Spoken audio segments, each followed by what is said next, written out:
Yes, yes, అందరికీ నమస్కారం. ప్రతి ఆదివారం మనము ఏదో ఒక స్పిరిచువల్ మాస్టర్ గురించి, వారి బోధనల గురించి, వారి యొక్క విజ్ఞానం గురించి తెలుసుకుంటున్నాం. అయితే చాలామంది అడుగుతున్నారు, మీరు మిగతా స్పిరిచువాలిటీ చాలా ఉంది కదా, అవి కూడా కాస్త మాట్లాడండి అని చెప్పేసి. సో ఈరోజు నుంచి వారానికి ఒకసారి ఒక గంట సేపు ఒక ఆధ్యాత్మిక విషయం గురించి మనం మాట్లాడుకుందాం. ఈరోజు నేను ఎంచుకున్న సబ్జెక్టు సాధనా రహస్యాలు. ఇప్పుడు వింటున్న వాళ్ళందరూ కూడా ఆధ్యాత్మిక సాధనలో ఉన్నవాళ్లే కాబట్టి ఈ సాధనకు అవసరమయ్యే పరికరాలు, సాధనకు అనుగుణంగా మనం ఎలా తయారు కావాలి, ఎలాంటి అలవాట్లు లేకపోతే పద్ధతులు అలవర్చుకోవాలి, ఇవన్నీ మనము తెలుసుకునే ప్రయత్నం చేద్దాం. ఇది చాలా గొప్ప సబ్జెక్ట్. అయితే ఇక్కడ పాయింట్ ఏంటంటే, చెప్పేవాళ్ళు చాలామంది ఉన్నారు, చెప్పాల్సిన అవసరం కూడా లేదు. పుస్తకాలు చాలా ఉన్నాయి ప్రపంచంలో. తెలుసుకున్న విషయాలు అభ్యాసంలోకి తీసుకురాకపోతే, విద్యాభ్యాసం అంటాం కదా, విద్యను అభ్యాసంలోకి తీసుకురాకపోతే ఆ విద్య విషం అవుతుంది అంటారు పెద్దలు. అనభ్యాసే విషం విద్య, అనభ్యాసే విషం విద్య, అజీర్ణే భోజనం విషం,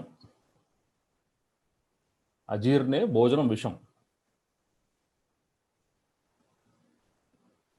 విషం సభా దరిద్రస్య వృద్ధస్య తరుణీ విషం అని అంటారు.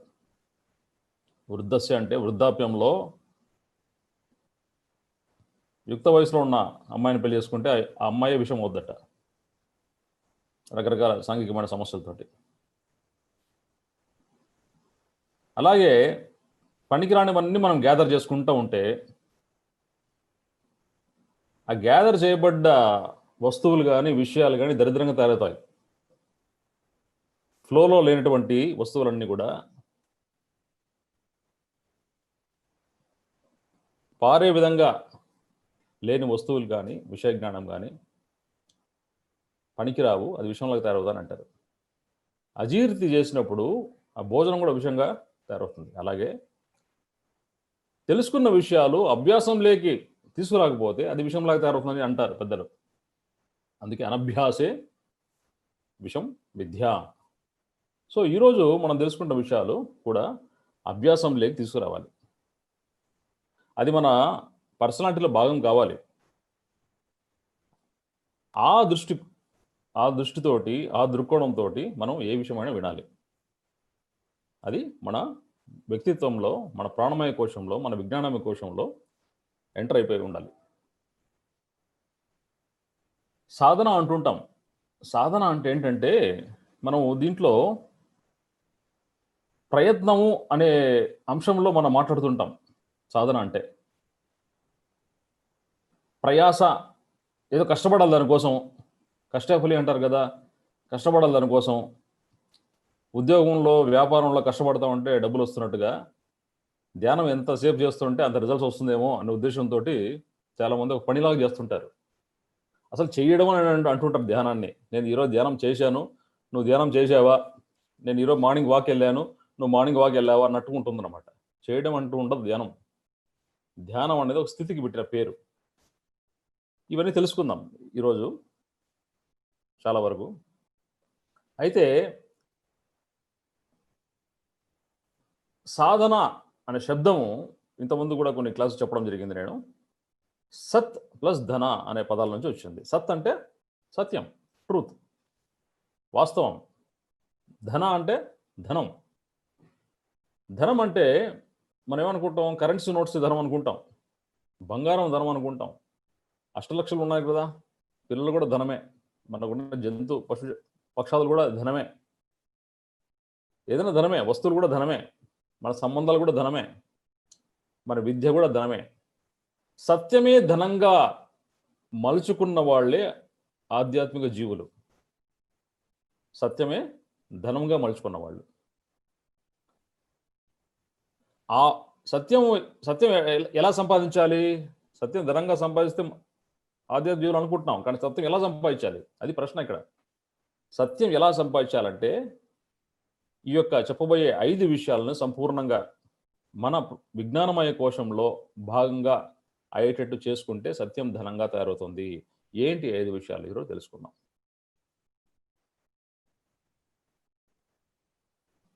తెలుసుకునే ముందు ఒక మాట కూడా అనుకుందాం. ఏ మాట అంటే, మనం ఏదైతే గొప్పగా ఉన్నది, శ్రేష్టమైనది అన్నది తెలుసుకుంటామో అది మనమే అవుతాము. ఏదైతే గొప్పదైనది, శ్రేష్టమైనది తెలుసుకుంటామో అది మనమే అవుతాం. యాహవై జ్యేష్ఠచ శ్రేష్ఠ, యాహవై జ్యేష్ఠచ శ్రేష్ఠ, చవేద్ శ్రేష్ఠశ్చ హవై శ్రేష్ఠస్య భవతి అంటాం. అంటే గొప్పదైంది, శ్రేష్టమైనది తెలుసుకున్న వెంటనే అది మనం అవుతాము. కాబట్టి ఇప్పుడు మనం చెప్పబోయే గొప్పదైనవి, శ్రేష్టమైన విషయాలు ఏంటో మొదలు పెడతాం. ఫస్ట్ది స్థితి. స్థితి అనే పదం వింటూనే ఏమర్థమవుతుంది మనకి?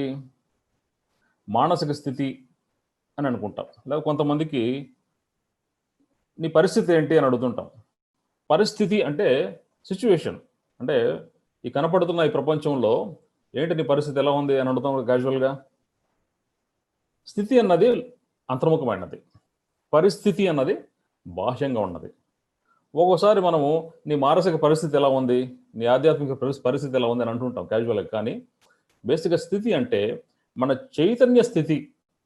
స్థితి అంటే సింపుల్గా మన స్థితి గురించి, అభ్యాసం గురించి ఒక ఈక్వేషన్ ఉంది. ఆ ఈక్వేషన్ ఏంటంటే తత్ర స్థితౌ ఎత్ర అభ్యాసి అని చెప్పేసి. అంటే అభ్యాసం ఏ విధంగా ఉంటుందో స్థితి ఆ విధంగా ఉంటుందని పెద్దలు చెప్పారు. అభ్యాసం అంటే మన సాధన సరిగ్గా లేకుండా మన చైతన్య స్థితి, మన మనో చైతన్య స్థితి అద్భుతంగా ఉంటుంది అనుకోరాదు. సాధన ఈజ్ డైరెక్ట్లీ ప్రపోర్షనల్ టు మన చైతన్య స్థితి. ఏం సాధన చేయాలి అసలు? ఈ చైతన్య స్థితిని పెంచుకునే విధంగా, చైతన్యమే మన స్థితి అన్నట్టుగా తయారు చేసుకోవడానికి మనం చేయాల్సిన పని ఏంటి? మనం చేయాల్సిన పని ఏంటంటే అంతర్ముఖ ప్రయాణం.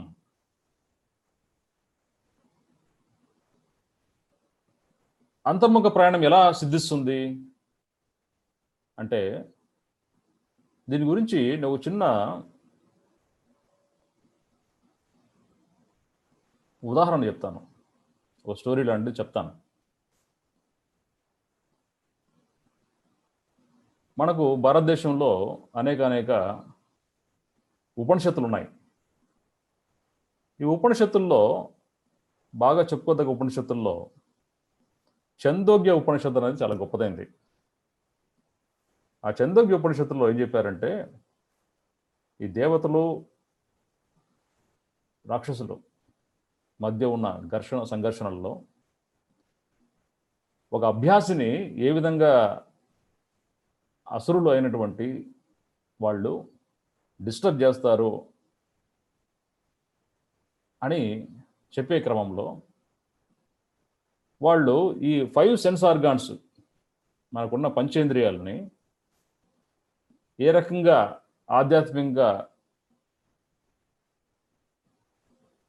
నష్టపరిచే విధంగా తయారు అవుతాయని చెప్పేసి ఈ యొక్క ఉదాహరణ. ఫస్ట్ దేవతలు మంచి స్మెల్ పెట్టుకుంటే ఆధ్యాత్మిక పరిస్థితి బాగుంటుందని చెప్పేసి ఆ మంచి స్మెల్ ఉన్న ఎన్విరాన్మెంట్లో కూర్చోవడం మొదలుపెట్టారు అనుకోండి. ఒక బ్యాడ్ స్మెల్ వచ్చిందంటే అంతర్ముఖంగా తయారు కాలేం. అలాగే కొన్ని మంచి మాటలు వింటుంటే మధ్యలో ఇంకో ఏదో రాంగ్ వర్డ్స్ వినడం మొదలు పెట్టామనుకోండి, అప్పుడు దీని యొక్క ఏకాగ్రత దెబ్బతింటుంది.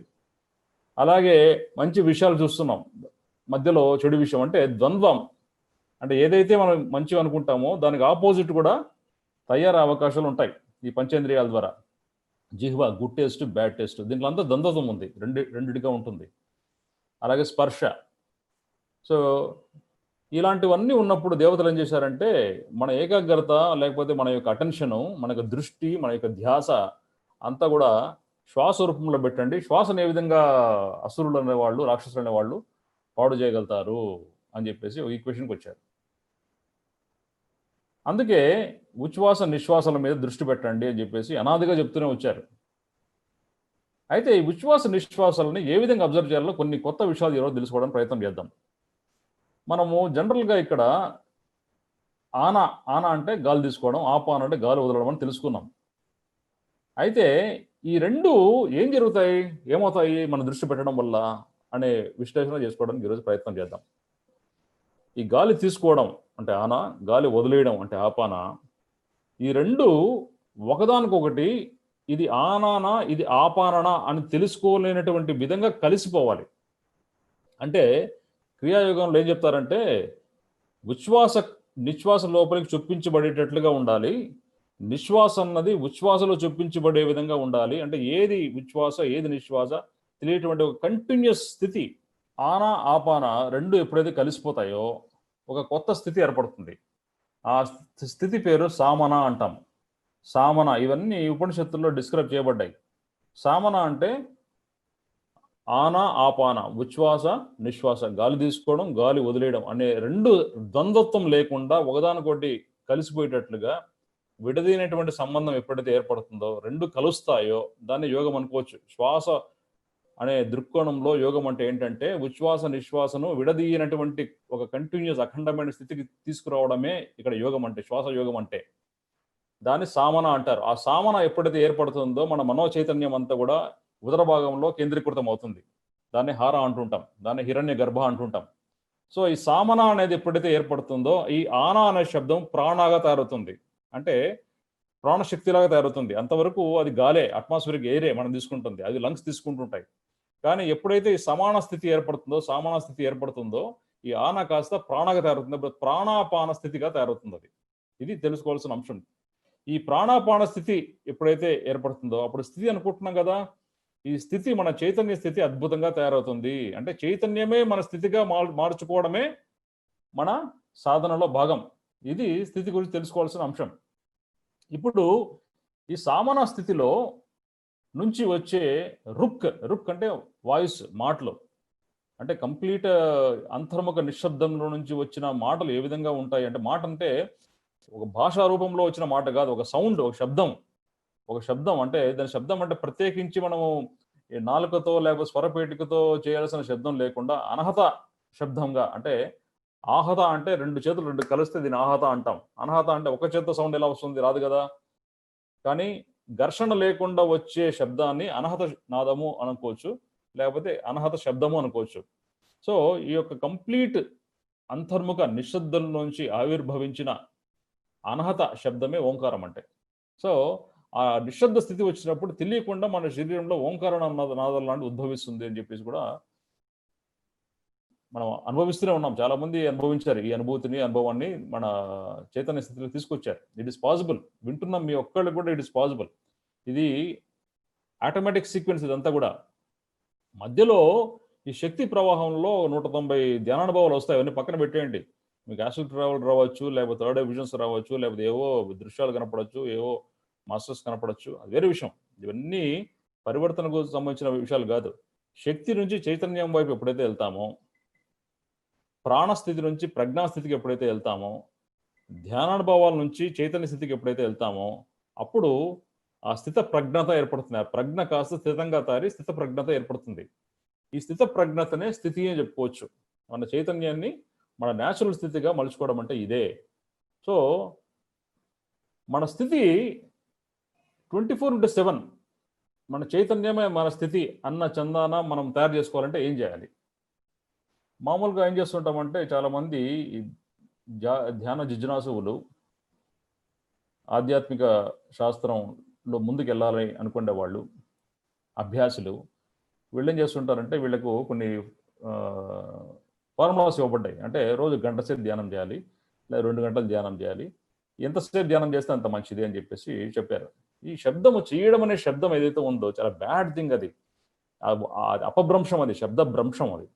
ఎందుకంటే చేయడం అనేది పని. బయట సొసైటీలో మనం చేసే ఉద్యోగం చేయడం, పని చేయడం, పళ్ళు తోముకోవడం ఇవి పనులు. కానీ ధ్యానాభ్యాసంకి వచ్చేసరికి ఇవి పనులు కాదు. ఇవి ఇవి టోటల్‌గా ఒక ప్లే, ఆట. చిన్నపిల్లోడు ఆడుకునేటప్పుడు స్థితి ఎలా ఉంటుంది? మన ధ్యానం ఉపక్రమించేటప్పుడు ఆ స్థితి అలాగే ఉండాలి. ఏం తేడా లేదు. ఇది వర్క్ స్టేషన్ కాదు, ప్లే స్టేషన్. అంటే చేయడం అనే పని నుంచి ఆడుకుంటున్నాం. ఆటలాగా ఉండాలి.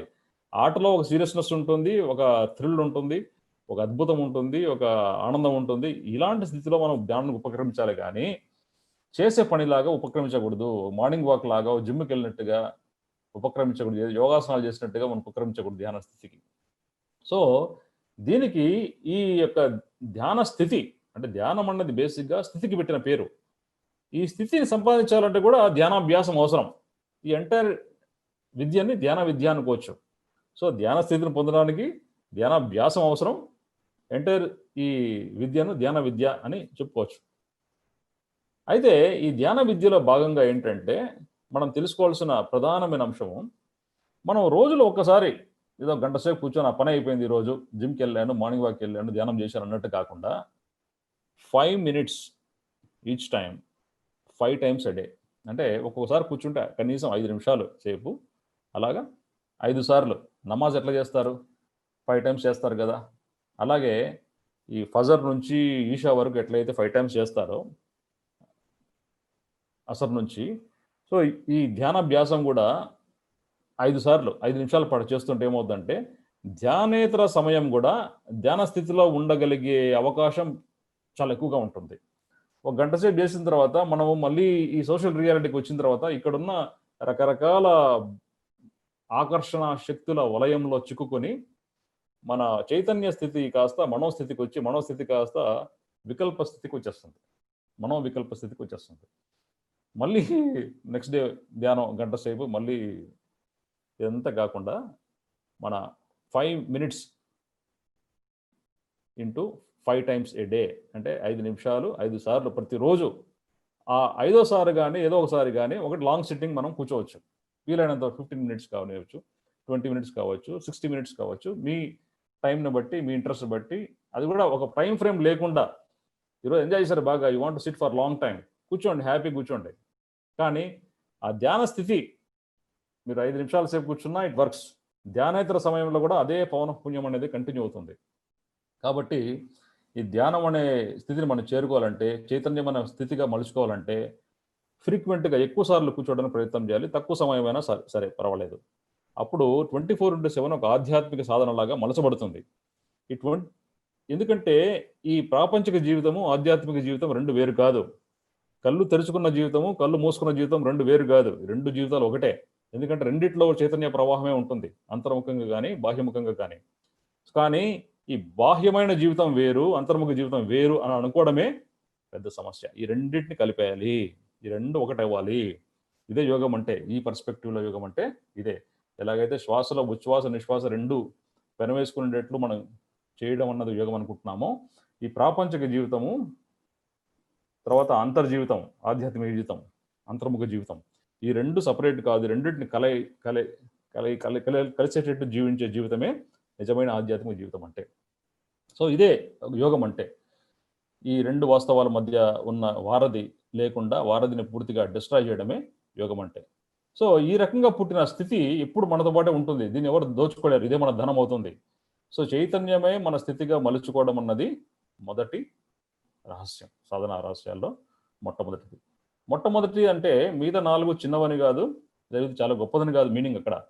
మనం చెప్పుకుండే పరిభాషలో, మాట్లాడే పరిభాషలో మొదట ఏదో ఒకటి చెప్పాలి కాబట్టి స్థితితో మొదలుపెట్టాం. ఎందుకంటే ప్రధానంగా ధ్యానాభ్యాసం ఈ స్థితితో మొదలవుతుంది కాబట్టి. అలాగా మనం ముందు ఈ స్థితి చైతన్య స్థితిని పెంచుకుంటూ ముందుకెళ్ళే ప్రయాణంలో నెక్స్ట్ మనం తెలుసుకోవాల్సిన అతి గొప్ప రహస్యం ఉపవాసము. ఇప్పుడు మనం ఈ శరీరం, భౌతిక శరీరము ఏదైతే ఉందో అది దేంతో తయారైంది? మనం తినే ఆహారంతో తయారైంది, పంచభూతాలతో తయారైంది. ఈ తినే ఆహారము సరిగ్గా ఎప్పుడైతే ఉంటుందో ఈ అన్నమయ కోశం కూడా సరిగ్గా ఉంటుంది.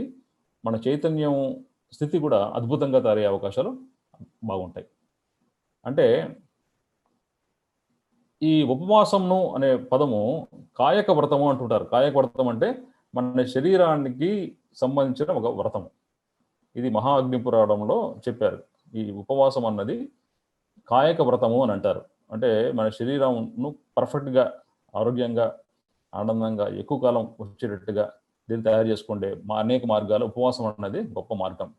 ఈ ఉపవాసం అన్నది మన భౌతికమైన అభ్యాసం అయినప్పటికీ ఇది మన మనో చైతన్య స్థితికి ఎంతో గొప్పగా ఉపయోగపడుతుంది అనడంలో సందేహం ఏమాత్రం లేదు.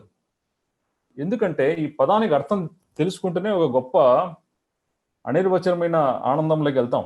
వాసము అంటే ఇల్లు, ఆవాసము అంటుంటాం కదా. వాసం అంటే ఇల్లు, మనం ఉంటున్న ప్రదేశం, మన ఇల్లు.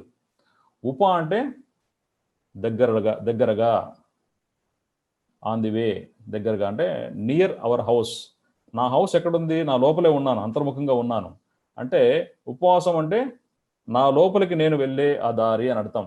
నా లోపల ఉన్నదంతా చైతన్య స్థితే, దివ్యత్వమే, దైవత్వమే. అంటే దైవత్వానికి వెళ్ళే దారి ఉపవాసము అని చెప్పేసి దాని అర్థం. చూడండి ఎంత గొప్ప అర్థం ఉందో. అండ్ ఉపవాసం అంటే ఏంటి? సింపుల్గా మనం ఆహారం లేకుండా ఉంచగలగడం శరీరాన్ని. ఎలాగా? ప్రతిరోజు, ప్రతి వారము, ప్రతి సంవత్సరం కూడా. ప్రతిరోజు ఉపవాసం అంటే ఎలా ఉంటుంది? మనము ఒక 8 అవర్స్ పాటు తినచ్చు ఆహారం. ఒక మార్నింగ్ 8 నుంచి ఈవినింగ్ 4 అనుకోండి ఉదాహరణకి. అంటే దాని మధ్యలో 2 టైమ్స్ 3 టైమ్స్ తినేసిన తర్వాత after 4 no food, 16 hours fasting. దీన్ని ఇంటర్మీడియట్ ఫాస్టింగ్ అని అంటుంటాం. ఇది గొప్ప శాస్త్రం, చాలా చాలా గొప్ప శాస్త్రం. ఈ ఉపవాసం వల్ల ఏమవుతుంది యాక్చువల్గా? మన శరీరంలో ఉన్న అనవసరమైన కణాలన్నీ కూడా క్షీణించిపోతాయి. దీన్ని యాటోఫాజీ అంటాం. ఈ యాటోఫాజీ అనే శాస్త్రానికి 2016లో నోబెల్ ప్రైజ్ కూడా ఇవ్వడం జరిగింది. అంటే ఉపవాసం వల్ల ఏర్పడే ఈ యాటోఫాజీ అనే ఫెనామినాకి 2016లో మెడిసిన్ కింద నోబెల్ ప్రైజ్ ఇవ్వడం జరిగింది. అంత గొప్ప సబ్జెక్ట్ ఇది, కొత్తగా కనుక్కున్నారు. ఉపవాసం వల్ల రోగాలు కూడా చాలా దూరం అవుతాయి, క్యాన్సర్తో సహా. అంటే అట్లని చెప్పేసి క్యాన్సర్ ఎవరికైనా వచ్చిందంటే ఉపవాసం మీద చేస్తే పోతుంది అన్నది సింపుల్ కాదు. అది దానికి కొన్ని మార్గాలు ఉన్నాయి. అంటే దోహదపడుతుంది మన రోగ నిరోధక శక్తి పెంచుకోవడానికి, చాలా చాలా పనికొస్తుంది. సో ఈ ఉపవాసము అన్నది మన ఫుడ్కు శరీరానికి ఆహారం ఎప్పుడైతే ఇవ్వకుండా ఉంటామో ఏమవుతుంది యాక్చువల్గా? మన శరీరానికి కంటిన్యూస్ ఫ్లో కావాలి, ఎనర్జీ ఫ్లో కావాలి. కానీ మనం రెస్ట్రిక్ట్ చేస్తున్నాం 8 గంటలకి. మిగతా 16 గంటలు ఏమవుతుందంటే మన శరీరం ఒక బ్యాటరీ సేవింగ్ మోడ్లోకి వెళ్తుంది. అంటే ఎనర్జీ కన్జర్వేషన్ మోడ్లో వెళ్తుంది. శక్తిని వృధా చేయకుండా ప్రజల్ప రాహిత్యం అంటాం. ప్రజల్పం అంటే శక్తి దుర్వినియోగం, రాహిత్యం అంటే దుర్వినియోగాన్ని కట్టే విధంగా మలుచుకోవడం అని అర్థం. ప్రజల్పం అంటే ఎనర్జీ వేస్ట్ చేయడం, రాహిత్యం అంటే దాన్ని అరెస్ట్ చేయడం. ప్రజల్ప రాహిత్యం అంటే ఎనర్జీని, శక్తిని కన్జర్వ్ చేయడం. ప్రజల్ప రాహిత్యం అన్నది ఉపవాసం వల్ల ఏర్పడుతుంది. ప్రజల్ప రాహిత్యం అన్నది ఉపవాసం వల్ల ఏర్పడుతుంది. అప్పుడేమవుతాము? ఎక్కువగా అనవసరంగా మనం మాట్లాడము, అనవసరంగా అధికంగా ఆలోచన చేయము. ఆటోమేటిక్గా ఈ ఆలోచనలు పడిపోతాయి. ఆటోమేటిక్గా మాటలు కూడా తగ్గిపోతాయి. అంటే కన్జర్వేషన్ మోడ్లో మనం వెళ్తున్నాం కనుక ఆలోచనలు బాగా తగ్గడం వల్ల ఏమవుతుంది? ఆలోచనకు ఆలోచన మధ్య గ్యాప్ పెరుగుతుంది. మనం చూస్తే దృష్టి, ఫోకస్, చైతన్య స్థితి మీద మనం పెట్టిన దృష్టి చాలా అద్భుతంగా తయారవుతుంది. చూడండి ఎంత అద్భుతమైనది ఉపవాసం అన్నది. అలాగే వారానికి ఒక్కసారి 24 అవర్స్ ఉపవాసం చేసామనుకోండి, శారీరకంగా చాలా తేలిగ్గా ఉంటుంది, మానసికంగా చాలా చాలా అద్భుతంగా ఉంటుంది.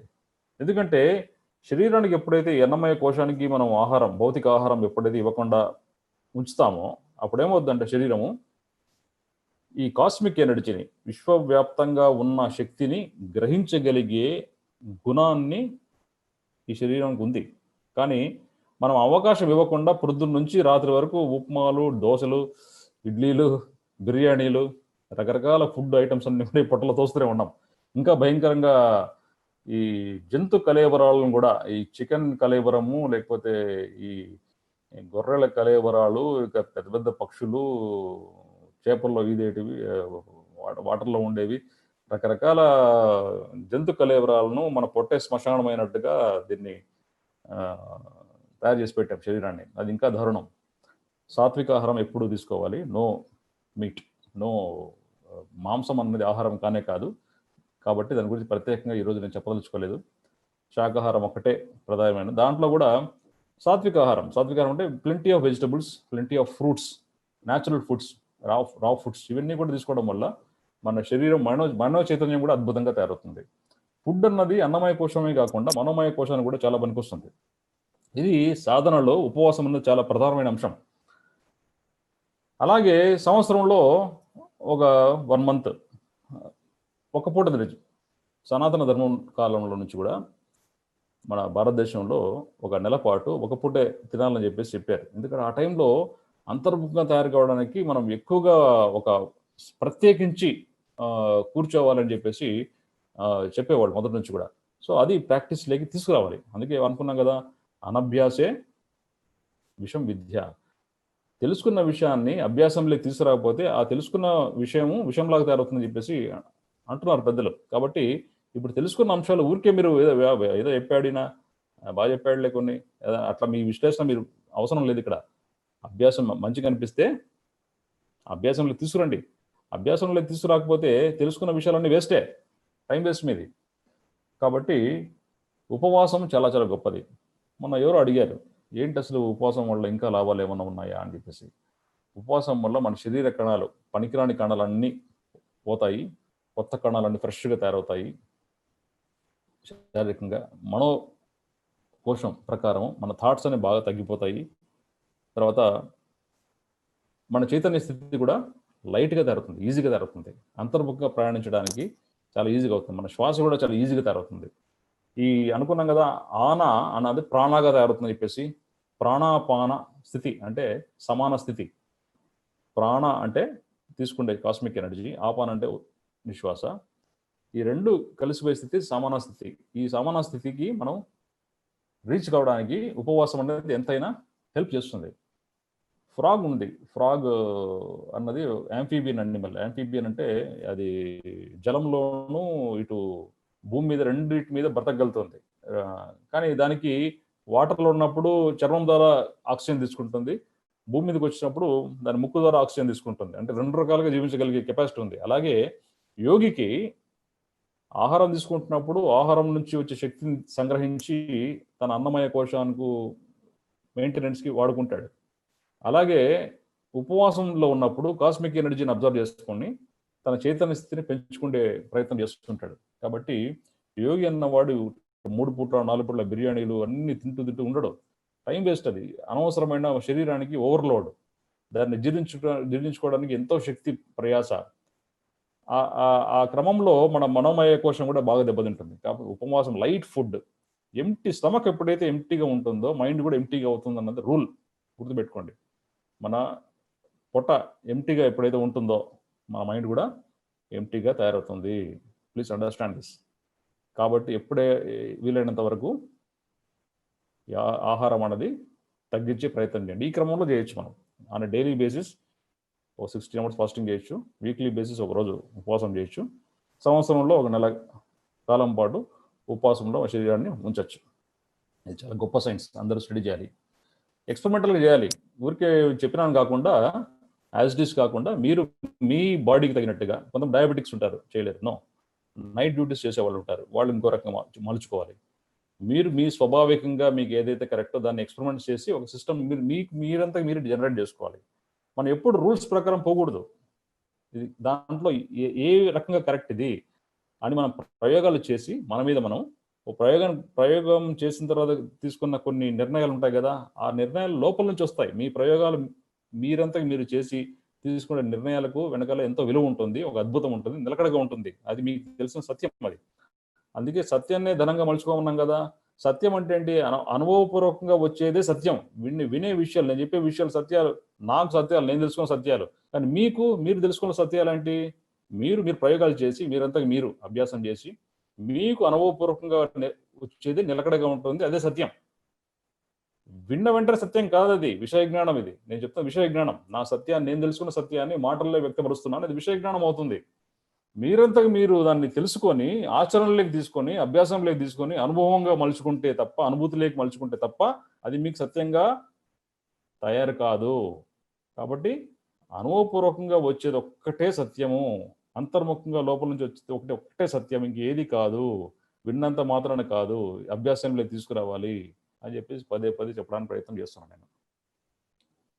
స్థితి గురించి తెలుసుకున్నాము, ఉపవాస గురించి తెలుసుకున్నాము. మూడోది మౌనము. మౌనం అంటే ఏంటి? మాట్లాడకుండా ఉండడము అని మనకు అర్థమవుతుంది. కరెక్ట్. మాట్లాడకుండా ఉండడం వల్ల ప్రజల్ప రాహిత్యం ఏర్పడుతుంది. అంటే మనం కంటిన్యూస్గా అనవసరమైన విషయాలు, గాసిప్స్ అంటుంటారు కదా, పనికిరాని విషయాలు. ఈ కరోనా గురించి ఎన్ని విషయాలు మాట్లాడుకుంటున్నామో ప్రపంచంలో ఇప్పుడు ఈ రోజుల్లో. ప్రపంచ రాజకీయాల గురించి విపరీతంగా ఎన్ని మాట్లాడుకుంటున్నామో, భారతదేశంలో ఉన్న పనికిరాని మనుషుల గురించి ఎంత మాట్లాడుకుంటున్నామో, ఇరుగు పొరుగు వారి గురించి ఎన్ని మాట్లాడుకుంటున్నామో. సో ఇవన్నీ కూడా ఎనర్జీ వేస్ట్. మనం ఏదైనా మాట్లాడుతున్నామంటే దానివల్ల లాభం ఎదురుకన్నా ఉండాలి, మనకన్నా ఉండాలి. ఎవరికి లాభం లేనటువంటి విషయాలు మనం మాట్లాడుకుంటూ ఉండడం వల్ల మన ఎనర్జీ, శక్తి అనేది దుర్వినియోగం అవుతుంది. దుర్వినియోగం అవుతుంది, మనం నిర్వీర్యంగా తయారవుతాం. కాబట్టి మౌనం అనేది వెరీ వెరీ ఇంపార్టెంట్. ఎప్పుడు ఎంత మాట్లాడాలో అంతే, అవసరం లేదు. అనవసరమైన విషయాలు, లాభం లేని విషయాలు, పనికిరాని విషయాలు, విజ్ఞానానికి సంబంధించినటువంటి విషయాలు, ఇవన్నీ మాట్లాడాల్సిన అవసరమే లేదు. ఇది బాహ్యమైన మౌనం మనకు తెలిసినంత వరకు. మహాగ్ని పురాణంలో ఇందాక ఉపవాసానికి కాయక వ్రతం అని ఎట్లయితే అంటామో, మన మౌనానికి మౌన వ్రతము అని పేరు పెట్టారు. మౌన వ్రతం అంటే ఏంటి? అంతర్ముఖంగా కూడా మౌనంగా తయారు కావాలి. అంతర్ముఖమైన మౌనం అంటే ఏంటి? మనం కళ్ళు మూసుకుంటే వెంటనే రకరకాల ఆలోచనలు, ఎన్నో విషయాల మీద మన మైండ్ కనెక్ట్ అయి ఉంది. ఎమోషనల్ విషయాల మీద, ఇంటలెక్చువల్ విషయాల మీద, మన బాధ్యతల మీద, వృత్తుల మీద, వ్యాపకాల మీద, సమస్యల మీద, వ్యక్తుల మీద, పరిస్థితుల మీద రకరకాలుగా ఈ మైండ్ కనెక్ట్ అయి ఉందన్నమాట. భవిష్యత్తులోను, భూతకాలంలోను, వర్తకాలంలోని ఇంకా రకరకాల ఫ్రీక్వెన్సీల్లోనూ ఈ మైండ్ పరిపరి విధాలుగా కనెక్ట్ కావడం వల్ల పరిపరి విధాలైన ఆలోచనలు వాటి స్థాయిని బట్టి సైమల్టేనియస్గా మైండ్లో ఒక్కసారిగా ఆవిర్భావం అవుతాయి. చూడండి ఎంత క్లిష్టమైన పరిస్థితి ఉందో మైండ్కి. సో ఈ నెట్వర్క్ అంతా, ఇంత కాంప్లికేటెడ్ నెట్వర్క్ని సింప్లిఫై చేసి, ఈజీ చేసి, శూన్య పరిస్థితికి ఎలా తీసుకురావాలి?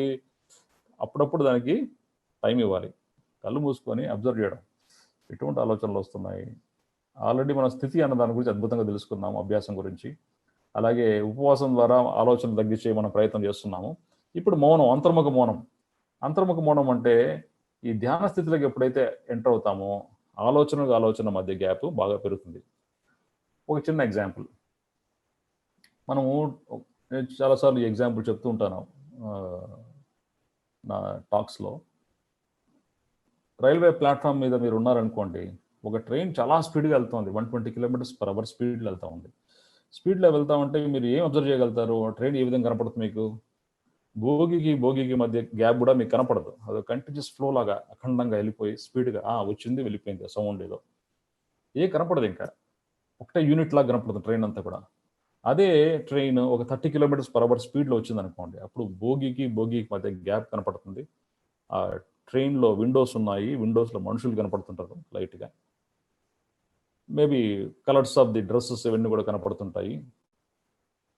అదే 10 km స్పీడ్లో వస్తుంది అనుకోండి, మనుషులు కూడా క్లియర్ కనపడుతుంది. ఆడనా మగనా, ఏ వయసు వాళ్ళు కూర్చో ఉన్నారు, ఏ కంపార్ట్మెంట్స్ ఏ విధంగా ఉన్నాయి, లోపల సీటింగ్ అరేంజ్మెంట్ ఏ విధంగా ఉంది అని క్లియర్ కనపడుతుంటాయి. అదే ఆగిపోయింది అనుకోండి, క్రిస్టల్ క్లియర్గా వాళ్ళ కనుపాప యొక్క కలర్ కూడా కనపడుతుంది. అవునా? అలాగే మైండ్లో ఆలోచనలు స్పీడ్గా పరిగెడుతున్నప్పుడు ఏమవుతుందంటే ఏం జరుగుతుంది, ఏం అర్థం కాదు, కన్ఫ్యూజన్, అంతా కూడా భయంకరమైన కన్ఫ్యూజన్. అలా ఎప్పుడైతే మనం ఈ మైండ్లో థాట్స్ అని స్లో అయిపోతాయో ఆలోచన మధ్య గ్యాప్ బాగా కనపడుతుంది. స్పేస్, ఆలోచన మధ్య స్పేస్తో ఐడెంటిఫై మనం అవుతాము. ఎప్పుడైతే ఆ స్పేస్తో మనం, ఆ నిశ్శబ్దంతో మనం ఐడెంటిఫై అవుతామో ఆలోచనలు అనేది ఒక మబ్బుల్లాగా అలా వచ్చి వెళ్ళిపోతుంటాయి అంతే. శూన్యస్థితికి మనం ఐడెంటిఫై అవుతే ఆలోచన మబ్బుల్లాగా అలా వచ్చి వెళ్ళిపోతుంటాయి. ఇంకొంచెం బాగా అబ్జర్వ్ చేస్తే అద్భుతమైన నిశ్శబ్ద స్థితి ఆవరించి ఉంది అని తెలుసుకుంటాం. ఆలోచన రహిత స్థితి అంటాం. మౌనం వల్ల సంపూర్ణమైన ఆలోచన రహిత స్థితికి వస్తాము అన్నది పరమ సత్యం. ఈ సత్యమే మనం ధనం కావాలి. ఈ సత్యం ధనం కావాలంటే నేను చెప్పడం వల్ల నేను చెప్తున్నాను అంతే. నేను స్వానుభవంగా నేను తెలుసుకున్న విషయాలు చెప్తున్నాను. కానీ మీరు స్వానుభవంగా మీరు తెలుసుకొని అభ్యాసంలోకి తీసుకొచ్చి ప్రయోగాలు చేసి మీరు తెలుసుకున్న సత్యమే మీతో ఉంటుంది. నేను చెప్పినంత మాత్రాన సత్యం మీకు సత్యం కాదు. అది సత్యమే కానీ మీకు సత్యం కాదు. ఎందుకంటే అనుభవపూర్వకంగా మీరు తెలుసుకుంటేనే సత్యం అవుతుంది. కాబట్టి మౌనం అన్నది అనుభవపూర్వకంగా అద్భుతంగా తెలుసుకోవాలి. దీనికి ఒక ఎగ్జాంపుల్ చెప్తాను. మౌనం అన్నది అభ్యాసం లేక వస్తే ఏ విధంగా మనిషి తయారవుతారు అని తెలుసుకోవడానికి ఒక ఎగ్జాంపుల్. మనకందరికి సుపరిచితమైన వ్యక్తి స్వామి రామ. చాలా గొప్ప యోగి, చాలా చాలా గొప్ప యోగి, హిమాలయ యోగి. ఆయన వాళ్ళ గురువు గారు బెంగాలీ బాబా దగ్గర చిన్నప్పటి నుంచి పెరిగాడు. ఆల్మోస్ట్ 4 years ఏజ్ నుంచి కూడా పెరిగాడు. అంటే ఆయన స్వామి రామ గారు పుట్టక ముందు నుంచి కూడా బెంగాలీ బాబా గారు ఎప్పుడు పుడతాడా అని చెప్పేసి వెయిట్ చేస్తున్న తరుణం అది. స్వామి రామ చిన్న వయసులో ఉన్నప్పుడు చాలా మిస్చివస్గా ఉండేవాడంట. అంటే అల్లరి పనులు బాగా చేసేవాడు. ఈ అల్లరి పనులు బాగా చేస్తున్నాడు, వీటిని నిలకడగా తయారు చేయాలని చెప్పేసి ఆయన రకరకాల మాస్టర్స్ దగ్గరికి పంపించేవాడు. తనకు తెలిసిన మాస్టర్స్ దగ్గరికి పంపించేవాడు రకరకాల అభ్యాసాలు నేర్చుకోవడానికి, రకరకాల పాఠాలు నేర్చుకోవడానికి. దాంట్లో భాగంగా రామా నువ్వు ఫలానా ఫారెస్ట్కి వెళ్ళాలి, ఆ ఫారెస్ట్లో కుటీరం ఉంటుంది, ఆ కుటీరంలో ఆ సాధువును నువ్వు కలవాలి, అక్కడ నువ్వు 14 days ఉండాలి అని చెప్పేసి చెప్పారు. గురువుగారు చెప్పారు కదా అని చెప్పేసి వెంటనే బయలుదేరాడు రామ. అంటే ఏంటి, ఆ టైంలో మనకి ఏంటి మైల్ స్టోన్స్ ఉన్నాయా, ల్యాంప్ పోస్ట్లు ఉన్నాయా, ఆరో బోర్డ్స్ ఉన్నాయా, ఫలానా ప్లేస్కి వెళ్ళాలంటే అడవుల్లో, హిమాలయన్ అడవుల్లో, అది కూడా భయంకరమైన జంతువులు, పాములు అన్నీ ఉంటాయి, ముళ్ళు, రకరకాల చెట్లు, వెల్ లేడ్ రోడ్ ఏమైనా ఉంటుందా, ఏముండదు.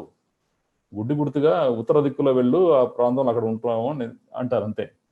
సో అట్లా గుడ్డి గుర్తులను బట్టి పోవాల్సింది. అక్కడ మర్రి చెట్టు ఎడమపైకి తీసుకో, అలా ఉంటాయి. ఇప్పుడు అంటే ఇప్పుడేముంది, take first left, take second right అని మాట్లాడుకుంటున్నాం. ఇంకా ఈజీగా గూగుల్ మ్యాప్ పెట్టుకుని వెళ్తున్నాం, ఎవరిని అడగాల్సిన అవసరం లేదు.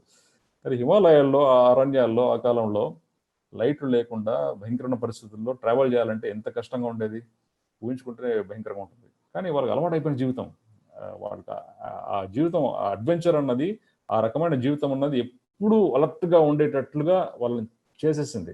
మనం ఎప్పుడు అలర్ట్గా ఉండే పరిస్థితి ఇక్కడ లేవు, అన్నీ ఈజీ అయిపోయింది లైఫ్ అంతా ఇక్కడ. సో ఆ పరిస్థితులు ఇప్పుడు లేకపోవడం వల్ల మనం హ్యాపీగా ఉన్నాం అనుకుంటున్నాం, కానీ మన న్యాచురల్ ఇన్స్టింక్ట్స్ చాలా వరకు పడిపోయాయి. స్వామి రామ గారు ఒక్కడు చాలా దూరం ప్రయాణించి 3 రోజులు 3 రాత్రులు ప్రయాణం చేసి ఆ కుటీరాన్ని చేరుకుంటాడు. చేరుకున్న తర్వాత లోపల ఆ సాధువు, మన బెంగాలీ బాబా గారు చెప్పిన సాధువు లోపల ఉన్నారు. లోపల ఉన్న తర్వాత పరిచయం చేసుకున్నారు. సార్ నా పేరు రామ, బెంగాలీ బాబా గారు పంపించారు, మీతో పాటు 14 రోజులు ఉండి మీరు చెప్పే విషయాలు సంగ్రహించమన్నారు అని చెప్పేసి చెప్పారు. సంతోషం అని చెప్పకుండా